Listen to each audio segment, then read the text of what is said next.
Assalamualaikum warahmatullahi wabarakatuh. Bismillah walhamdulillah wassalatu wassalamu ala Rasulillah wa ala alihi wa sahbihi wa mawalah, amma ba'du.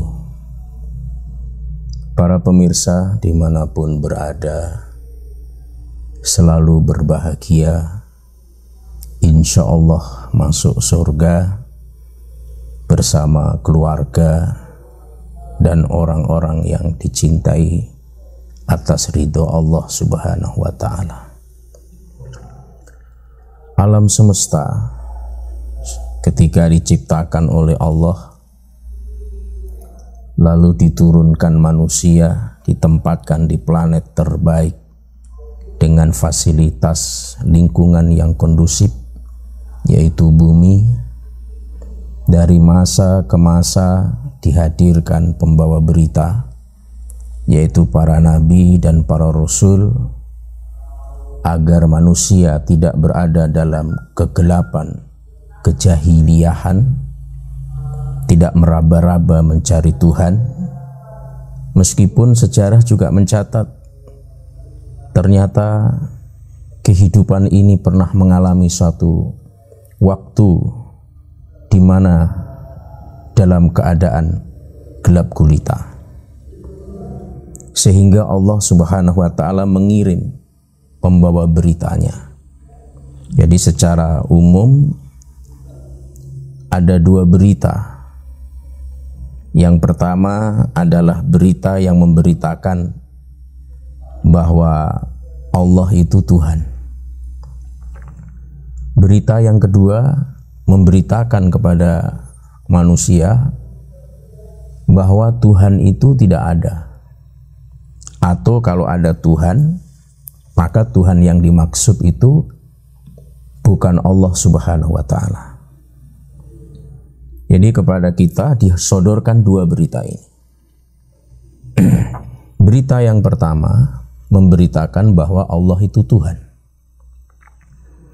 Berita yang kedua memberitakan bahwa Tuhan itu tidak ada, atau kalau ada maka bukan Allah. Maka banyak manusia menyembah batu, gunung, pohon, laut yang percaya Tuhan. Ada juga yang sampai sekarang yang masih ateis, tidak percaya adanya Tuhan. Untuk menganalisa dua berita ini, yang pertama memberitakan bahwa Allah itu Tuhan, dan berita yang kedua, Tuhan itu tidak ada, atau kalau ada, dia bukan Allah. Bagaimana sikap kita? Maka langkah yang pertama, kita harus tahu siapa yang membawa berita itu.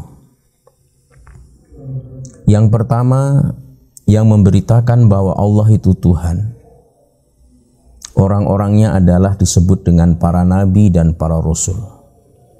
Mulai dari Nabi Adam alaihissalam sampai nabi terakhir yaitu Nabiullah Muhammad sallallahu alaihi wasallam. Inilah orang-orang yang memberitakan bahwa Allah itu Tuhan, yaitu para nabi dan para rasul. Lalu kita ingin tahu pembawa berita yang kedua yang mengatakan bahwa Tuhan itu tidak ada, atau kalau Tuhan itu ada tapi selain Allah, siapa saja mereka? Ternyata barisan ini juga tidak kalah banyaknya, karena di sana ada Fir'aun, ada Abu Lahab, ada Namrud, ada Karl Marx, ada Stalin, ada Lenin. Inilah kelompok yang berada di grup yang kedua, yang memberitakan bahwa Allah itu tidak ada, Tuhan itu tidak ada. Kalau ada Tuhan bukan Allah. Nah, orang-orangnya kita sudah tahu. Langkah yang berikutnya, kita ingin tahu bagaimana sifat, karakter, akhlak si pembawa berita ini. Ternyata orang-orang yang memberitakan bahwa Allah itu Tuhan, pada diri mereka itu wajib ada 4 sifat. Kalau 4 sifat ini tidak ada, maka cacatlah termasuk apa yang diberitakannya. Apa 4 sifat yang wajib melekat pada mereka yang memberitakan bahwa Allah itu Tuhan? Yang pertama adalah sidik.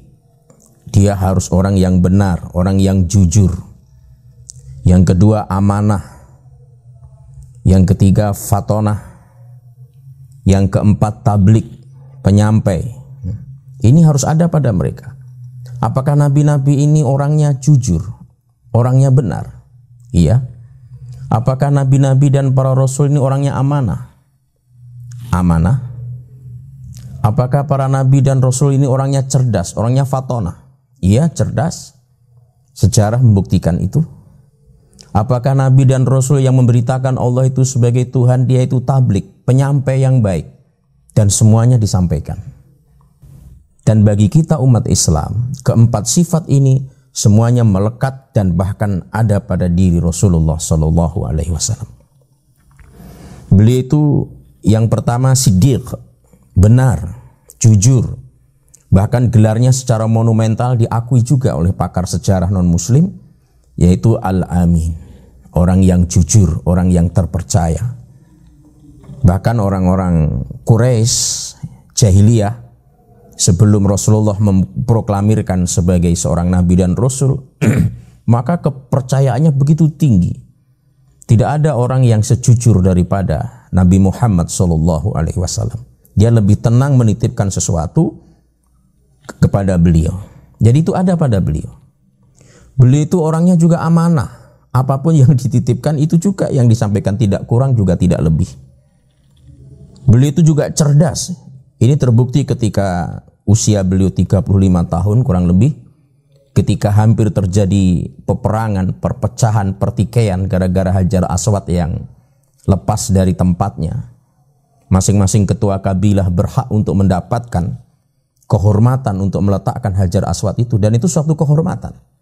Dan ternyata yang menjadi hakim yang sangat cerdas adalah Rasulullah Shallallahu Alaihi Wasallam. Karena waktu itu disampaikan siapa yang datang pertama ke Masjidil Haram, maka dialah yang berhak meletakkan Hajar Aswad. Itu pun ternyata beliau tidak mau meletakkan Hajar Aswad sendirian, tapi beliau dengan cerdasnya menghamparkan itu serbannya, lalu Hajar Aswad ditaruh di tengahnya, masing-masing ketua kabilah memegang ujung-ujungnya, lalu dibawa bersama-sama ke sisi Ka'bah, baru beliau sendiri yang meletakkan di sisi Ka'bah. Sebuah keputusan yang sangat cerdas. Dan memang seorang nabi dan rasul yang memberitakan Allah itu sebagai Tuhan harus cerdas. Lalu beliau juga memiliki sifat tablik, penyampai.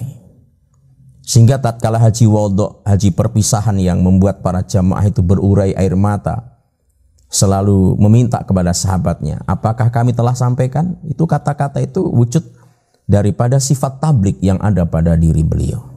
Inilah si pembawa berita bahwa Allah itu adalah Tuhan. Lalu kelompok yang kedua yang mengatakan bahwa Tuhan itu tidak ada, dan kalau Tuhan itu ada maka bukan Allah. Bagaimana sifat karakternya? Mungkin ada sisi baiknya juga, tapi ada sisi tidak baiknya.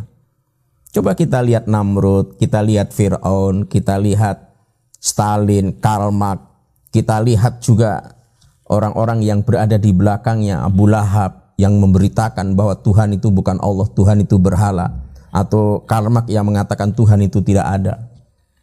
Bagaimana sifat karakter mereka? Maka teruji. Dari sinilah maka kita sebagai objek untuk menerima berita itu, setelah mencermati beritanya ada dua. Yang satu mengatakan Allah itu Tuhan, yang satu mengatakan Allah itu bukan Tuhan. Atau kalau ada Tuhan adalah selain Allah. Orangnya jelas, ini yang memberitakan para nabi dan para rasul. Ini yang memberitakan kelompok yang kedua yang mengatakan Tuhan itu bukan Allah, ataupun toh kalau ada Tuhan bukan selain Allah, maka orangnya juga jelas, ada Abu Lahab, ada Namrud, ada Fir'aun, ada Karl Marx, ada Stalin, ada Lenin. Ini orangnya juga jelas. Lalu kita sebagai makhluk Allah yang mulia, yang kita diberi hidayah akal, yang hidayah akal itu tidak berikan kepada makhluk lain kecuali kita, maka kita harus menggunakan akal kita. Mana yang harus kita ikuti? yang kita harus berada di belakangnya, yang membawa kedamaian, kebahagiaan, lahir batin di dunia dan di akhirat. Karena dalam kehidupan ini juga dihamparkan dua jalan oleh Allah Subhanahu wa taala. Fa'alhamaha fujuraha wa taqwaha. Allah mengilhamkan kepada jiwa itu dengan dua jalan. Yang pertama adalah jalan kefasikan, jalan fujur. Yang kedua adalah jalan takwa. Jalan fujur ujungnya adalah ke neraka, jalan takwa ujungnya adalah ke surga. Supaya kita bisa memilah-memilih itu, maka kita gunakan akal kita. Jadi itulah bedanya kita dengan makhluk yang lainnya. Makanya Islam itu sangat memelihara akal. Maka tidak dibiarkan seorang pemeluk Islam itu dia mabuk-mabuk, fly, melakukan minuman keras atau menggunakan narkotika sampai hilang akalnya. Itu tidak diingini oleh Islam. Karena Islam menjaga akal ini untuk berpikir, untuk mencermati, untuk memahami. Jadi akhirnya saya dan semua kita berharap bahwa kita ingin menerima berita yang dibawa oleh para nabi dan para rasul bahwa Allah itu adalah Tuhan, sehingga kita berada di belakangnya bersama mereka para nabi dan para rasul, bahwa kita menyembah Allah, mengabdi kepada Allah dalam kehidupan ini. Dan itu menjadi persoalan yang paling mendasar dalam keberagaman kita. Itulah sehingga di dalam Quran Nabi Yakub termasuk Nabi Ibrahim alaihi salam, wasiat yang disampaikan kepada anak-anaknya itu berbeda dengan orang-orang akhir zaman ini. Kebanyakan orang tua kalau mewasiatkan kepada anak, kalau nggak menyangkut harta, menyangkut kedudukan, itu aja, menyangkut urusan-urusan yang seperti itu. Dan itu dalam kacamata agama bukan tidak penting-penting, tapi termasuk remeh-temeh jika dibandingkan dengan wasiat yang jauh lebih besar, yaitu tentang keberadaan Allah Subhanahu wa taala. Makanya Nabi Yakub, Nabi Ibrahim selalu bertanya kepada putra-putranya ketika menjelang ajalnya, "Ma ta'buduna min ba'di?" Apa yang kamu sembah nanti sepeninggalku? Ini pertanyaan disampaikan oleh Nabi Yakub, ini disampaikan oleh Nabi Ibrahim alaihi salam, karena mereka khawatir nanti kalau ayahmu ini meninggal, kamu akan menyembah siapa? Bukan mata kuluna min ba'di. Nanti kalau ayahmu meninggal, kamu makan apa? Itu tidak ditanya. Itu sudah menjadi urusan Allah. Dia menciptakan, maka dia bertanggung jawab. Tapi untuk menyembah Allah, itu pilihan. Jangan sampai anak-anaknya tersesat, tidak mempertuhankan Allah. Atau dia tidak percaya kepada Tuhan. Atau percaya kepada Tuhan, tapi bukan Allah. Itu persoalan yang paling mendasar. Dan Nabi Yakub dan Ibrahim bersyukur ketika putra-putranya menjawab, qalu na'budu ilahaka wa ilaha abaika Ibrahim wa Ismaila wa Ishaq ilaha wahida wa nahnu lahu muslimun. Kami akan menyembah Tuhanmu, karena ini adalah wasiat para orang tua yang mestinya itu peduli terhadap generasinya, akan menyembah kepada Tuhanmu dan Tuhan nenek moyangmu Ibrahim, Ismail, Ishak, yaitu Tuhan yang Maha Esa, dan kami hanya tunduk patuh kepadanya. Akhirnya ini menenangkan para orang tua. Ternyata anaknya masih mau menyembah Allah Subhanahu wa taala. Berita ini dapat kita lihat di dalam Quran Suratul Baqarah ayat 133. Maka bagaimana dengan kita? Jika kita peduli terhadap generasi kita, maka harus kita tanamkan yang pertama dan yang paling mendasar adalah memperkenalkan eksistensi Allah sebagai Tuhan, supaya dia menjadi dasar dalam berpijak berpikir putra-putra kita di kemudian hari.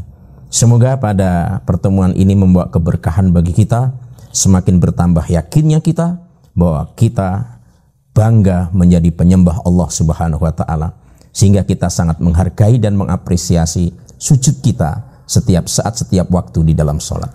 Semoga memberikan manfaat. Mohon maaf. Wallahu waliyul muttaqin. Assalamualaikum warahmatullahi wabarakatuh.